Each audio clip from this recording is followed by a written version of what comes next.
But that's as far as they went. And McGonigal asked that the government of the United States and the government of Israel finally tell the truth. Huh? So he's admitting that he didn't tell the truth. But of course it never happened. It's too late. Israel has kept quiet all these years and taken the blame for an event that is part of the responsibility of the United States government. We're not shocked by that, are we? I'm not shocked by that. I started out, I'll be on now to be for full disclosure, as a protester against the war in Vietnam. And that was where I was. Why didn't they have elections in 1956, and what's going on here? Why are we there? What are we gaining? And so I was prepared for this, for studying the Kennedy assassination, for studying 9/11, and for writing about the USS Liberty. Nothing could shock you after that. Let me see what else I want to say here. I'm trying to hold this thing. The Cyrus Vance is worth considering because I called his son. His son is the district attorney of New York County, Cyrus Vance Jr., the chief prosecutor in the city of New York. Couldn't talk to me, of course. Many people just don't talk. So I'm very grateful to the people that did, Ernie being one, and many more. Dave Lewis, of course, who were willing. And the reason that Dave Lewis wanted this book, I have to tell you, there were two of his old comrades that had served before and were about to serve their last mission. He wanted them to come along on the, I'm sorry, am I going to? No, you want to take a picture. Oh. They were going to quit, they were going to retire at that point. And Dave said to these two men, one last deployment, just come one last time. And of course you guessed, they both died during the attack. And so this heart, he never got over it. He was a very religious man like you. And he never got over the deaths of he felt responsible. And the best thing that he could do was to try to help me, because here I come along, and I had written this book about the Kennedy assassination. I know how to investigate, and why wouldn't I go investigate, find out what happened? And so that's what I did. So I told you about Vance. We'll have questions in a minute, but I just want to make sure I tell you all my stories. Look up David Lamar McDonald sometime, the Chief of Naval Operations. He retired from the Navy. He had been, as I said, commander of the 6th Fleet at one point, and he retired from the Navy shortly after the Liberty incident. Another person who retired, can you guess? Cyrus Vance. Now he came back later in government, but it made people sick, this whole incident. And I have to tell you something else, whatever you think. Very few Congress people have come forward on the USS Liberty, especially at the time. And one of those who demanded an inquiry and demanded that the questions be answered, was a congressman I knew from my Kennedy days up in Louisiana, down in Louisiana, in East Feliciana Parish, who had been to law school with Jim Garrison. And his name was John R. Rarick. And I got John as a source on he did some interviews with me, some Klansmen that would never talk to me.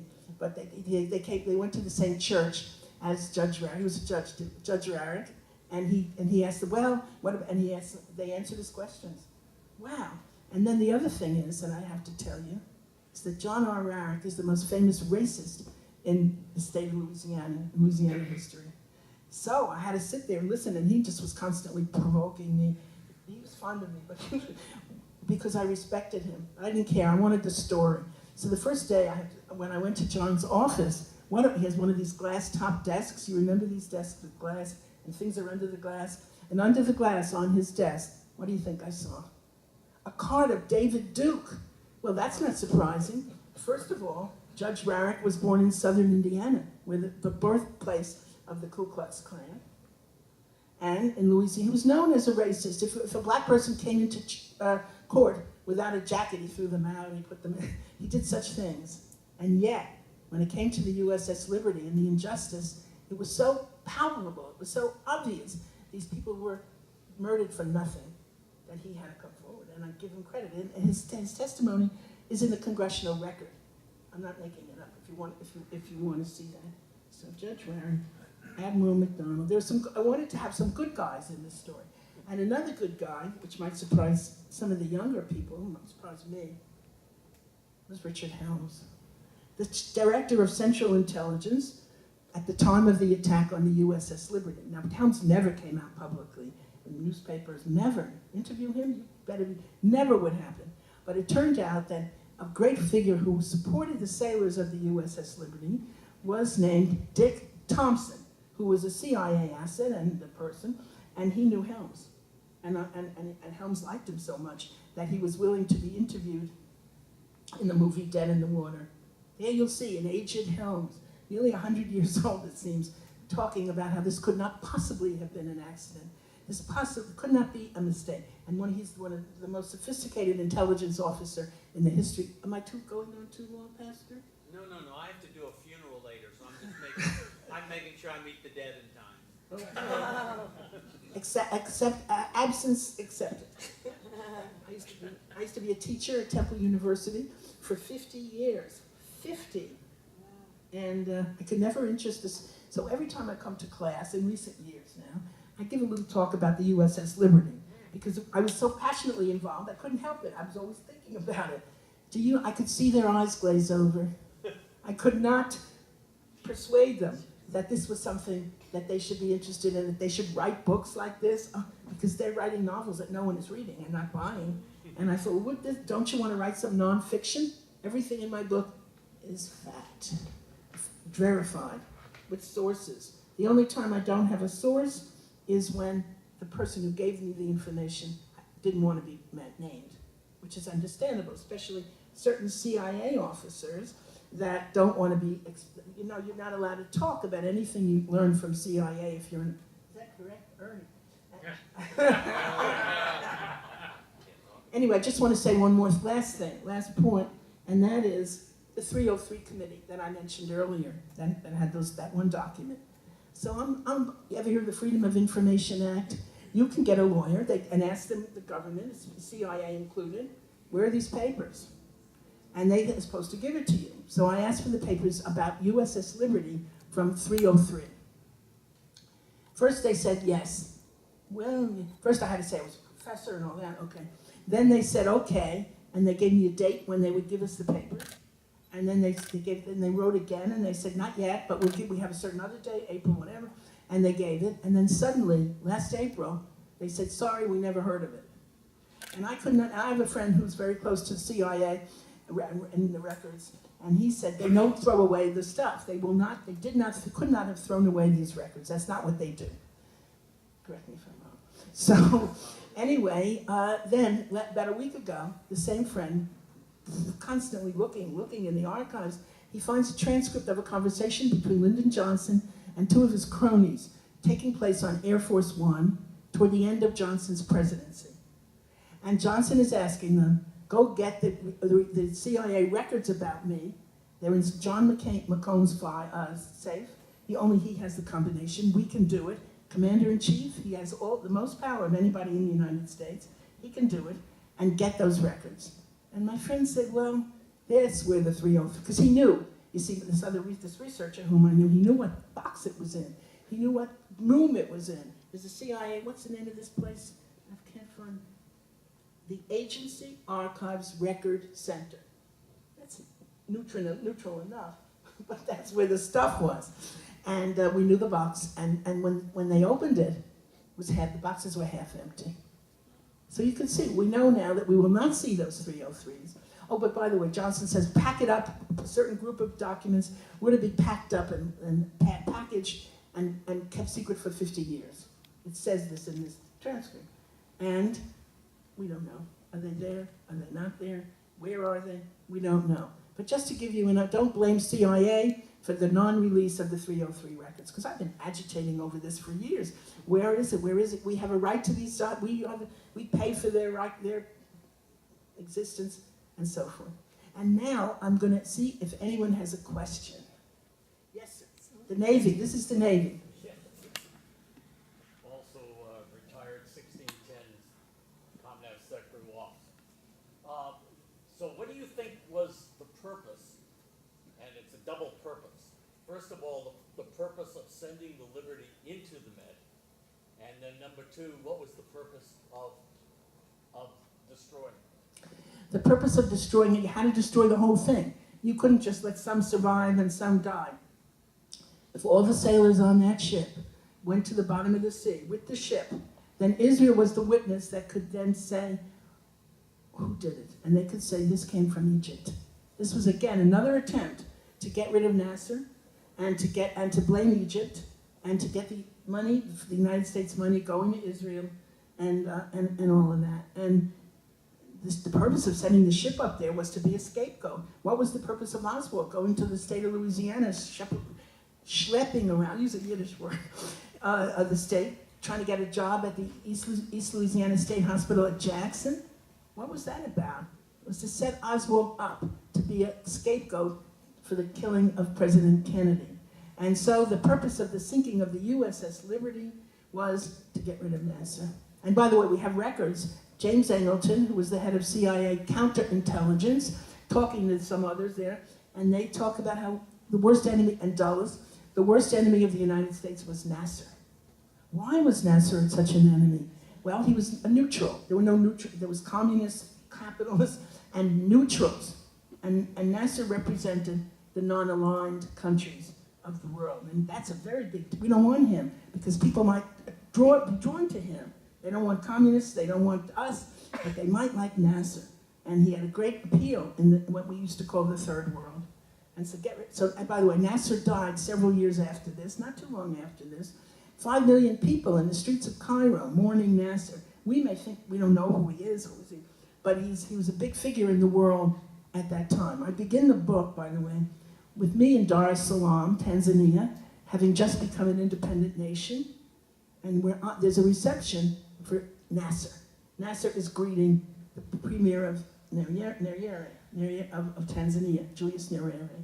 I don't remember what he said, but I remember his presence and what he looked like, the aura that he had, calm. You wouldn't think this was a military officer, except by the way he stood.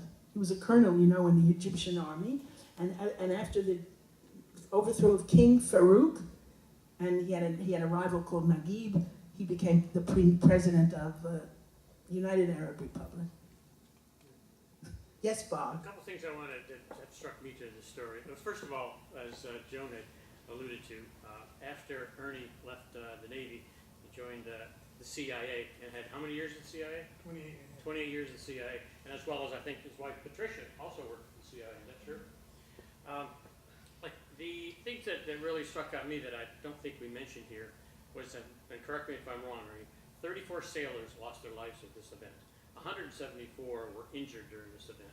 The other thing that really jumps out is that there were aircraft that were launched from the USS America. Oh, we didn't go into the Egypt story. Okay. Let's hold off on that for a second if we may, because I want to say something about Ernie now. So one of the people I surely wanted to interview was our guy Ernie. No, leave it at things we want know, things we don't know, not what we know. Now I find Ernie in Washington D.C. at one of the reunions of the USS Liberty, and what happened? And Ernie suddenly says to me, the CIA, someone in CIA gave him pictures that were taken from a submarine periscope, the camera periscope, during the attack of the USS Liberty. Ernie, didn't you talk about this before? This is, relatively recently. And Ernie said he didn't want to get the guy in trouble. There was somebody in CIA that slipped him the photographs, and he didn't want to get him, Ernie said, he didn't want to get him in trouble, and so he didn't name him. I didn't ask the name anyway. But the pictures that Ernie gave me, the before and after the attack, taken by the submarine periscope, this is no secret, this event, are from Ernie, and they're in the book. You can see them in the book. So I just forgot to say that was the high point. I couldn't believe it. I told Dave Lewis, I said, Ernie told me that he had photographs taken by the submarine periscope. And Dave said, what? How could this be? Ernie has never mentioned this to anybody in the group. How did you pick me?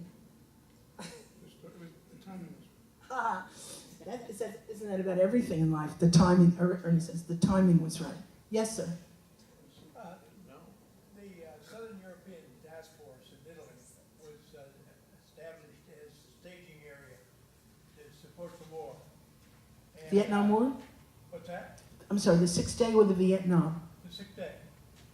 And so they were bringing in people from Strike Command, they were bringing all kind of tanks and stuff down through Austria and through Switzerland to get them down there to support the war. The people from Tampa showed up and they took over, and it looked like it was going to be all hell was going to break loose. Like within 24 hours, they said it's all out. The Israelis have blown our ship out of the water. And that was... The Israelis ended that war the first day. They destroyed the Egyptian Air Force. They bombed all the airfields. Who helped them with those? Who helped them with the pictures? Where's that photographer? Who helped them with the pictures? How did the Israelis get the pictures of the Egyptian airfields so that they were able to know who to bomb, where to bomb on the first day of the Monday of the 6-day war? I'm going to answer that myself. The answer to that is the United States of America. Not just me. Can I Yes, sir. answer it? In 1967, my grandfather was in a bar. There was a United States Air Force major, was drunk extremely, and he mentioned that the navigators were American, providing the the knowledge and everything to successfully destroy all the air forces of all those nations Egypt, in one no, day. but the one they got was One Egypt. day. And I forgot what I was going to use the mic. Yes. Use the mic. I'm sorry. Oh, okay. That's been covered up. The United States has always claimed that they had no part in the 6-day war. Those airplanes that were from the United States to help the Israelis to target those airplanes were blacked over also, just as the planes sent by Israel to bomb the USS Liberty were blacked over against international law so that you didn't know who was attacking you. Those planes sent by the U.S., because Israel did not have the technology for the photography to target all those airfields. That's in another book. That's Stephen Green. Look, there's a book by Stephen. You mentioned Air Force people being in airplanes. You realize until after the 73 war, if you were a reservist in the U.S. military, you could serve in the Israeli military. That's fantastic. Too bad you didn't tell me that when I was writing my book. They passed a law that prevented that. Some of the people who bombed the USS Liberty or who were assigned to bomb it were dual citizens of the United States and Israel. And some, as Ernie has said just a minute ago, some refused. They refused to fire, and the air traffic controller said, "You fire on that ship." The one that. If you serve in another military today, you lose your U.S. citizenship. That wasn't true after the 73. Well, these people though were Jews, and they thought they were dual citizens. Yeah, I don't know. Anyway, that's yeah. In a point of history, John Paul Jones, he was in the United States Navy at the time, and he was able to go over to Russia and be their admiral and instruct them in winning their war. So the government goes way back. I'm against war anyway. Yes, sir. Yes, ma'am. I got two questions. I want to ask, was the people on the ship allowed fire at these aircraft once they did start attacking? They had no way to attack. They had no gun. They had 4 machine guns that were disabled on the deck. They had the small arms that were in a locker that they could never find the key to. The combination, as Phil Turney will tell you, who's one of these sailors, the survivors. And they were just, they didn't know, they just ran for cover. Okay. Now, the second question, how was these people buried? What did they say? Killed under friendly fire? Ernie will answer that question.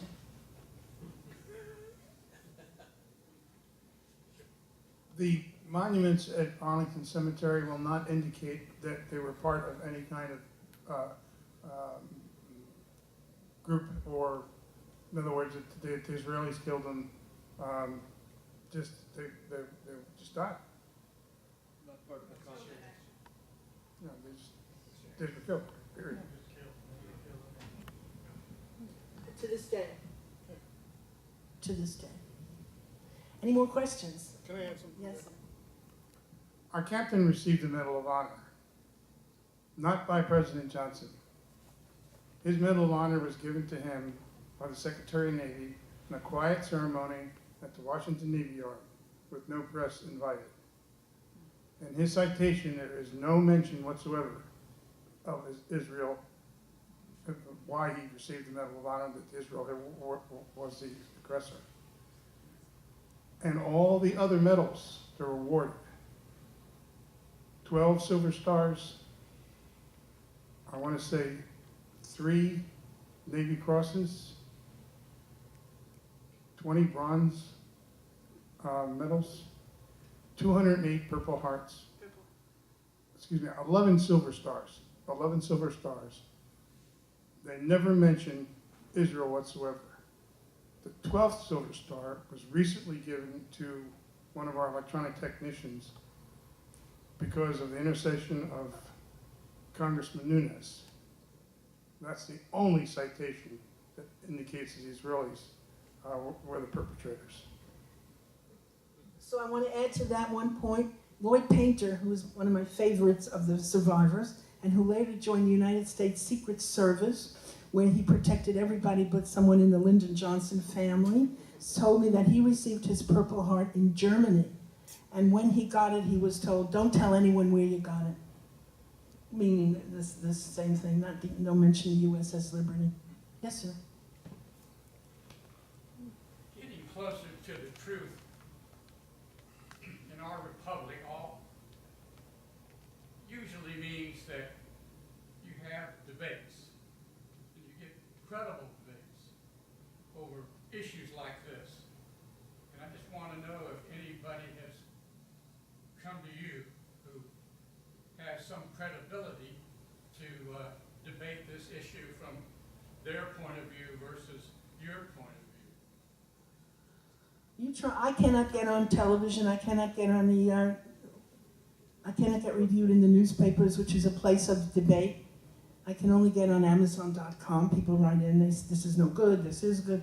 But you've tried to tell me where the venues of debate are.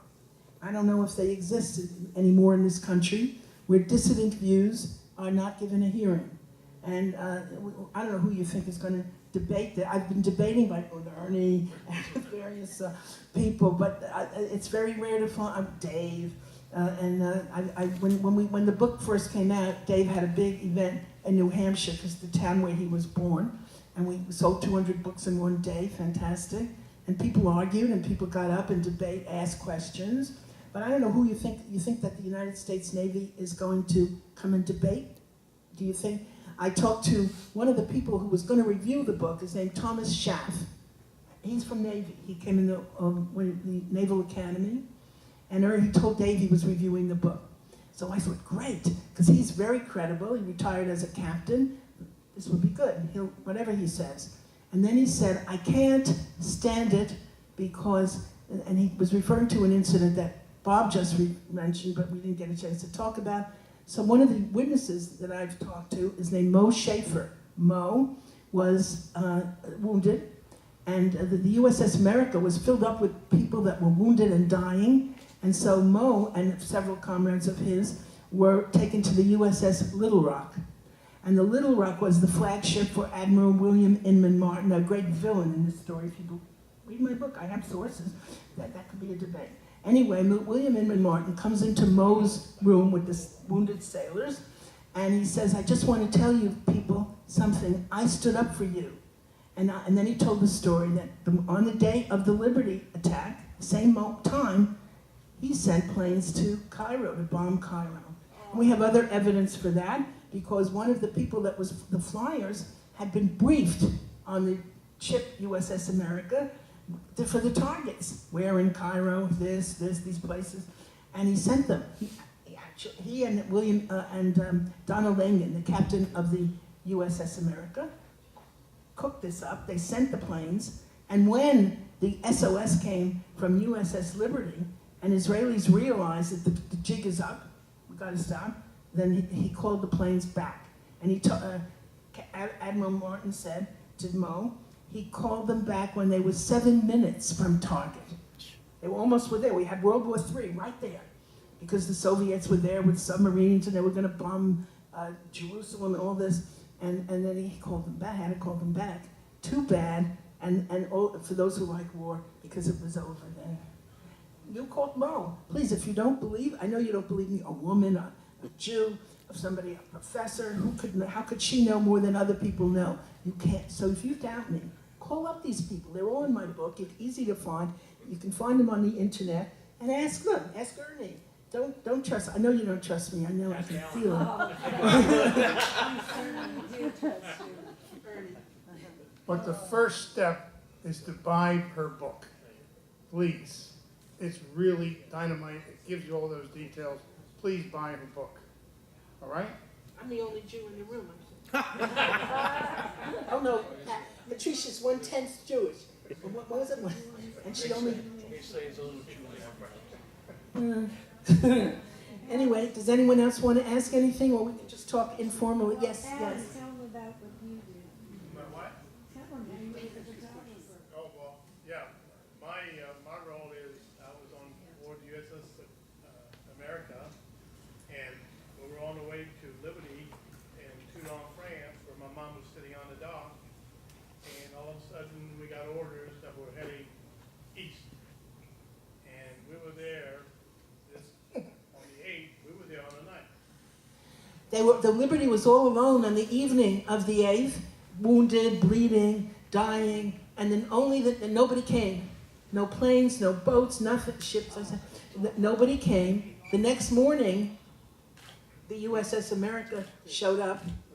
At the time. I'm sorry, the destroyer, the USS Davis came, and one of the people talked to me from the Davis, and he said, you know, I went down in the below where the torpedo hit, and he wore his life jacket all night because he thought he was going to drown. The ship was going to sink that night, and I have that whole story. And then when I met him at the reunion, he didn't remember me. Yikes! People are getting older, and it's hard, and it's important to put the testimony down, I think. But yeah, during the attack, we launched 4 aircrafts. I was on the flight deck at the time, I remember that. And we launched them, and then not knowing who we were going to be chasing or what, but it turned around, they were called back Twice. twice. They were called back once from the Saratoga, and then when the Saratoga launched a second time, and the America finally launched, WTH, the captain of the Saratoga said, what the hell? Why, Captain Engen, why didn't you launch when you got the SOS? Nothing. And that's very fishy. He became an admiral after this whole thing occurred, Captain Engen. And they were called back. Well, we know that it was Johnson and McNamara, and Johnson was on the open line. So Christo said, how could it be? They were in the open, in the clear, so you could hear their voices. And then you did hear their voices, and everyone knew Lyndon Johnson's voice, and called back those planes. I don't want to embarrass an ally. So he knew who did it, by the way. This was before Israel had admitted to the whole thing. Now, when we got there, as my picture shows some of them on the screen, when we first got there, we launched aircrafts and we launched rescue helicopters and bringing the wounded aboard.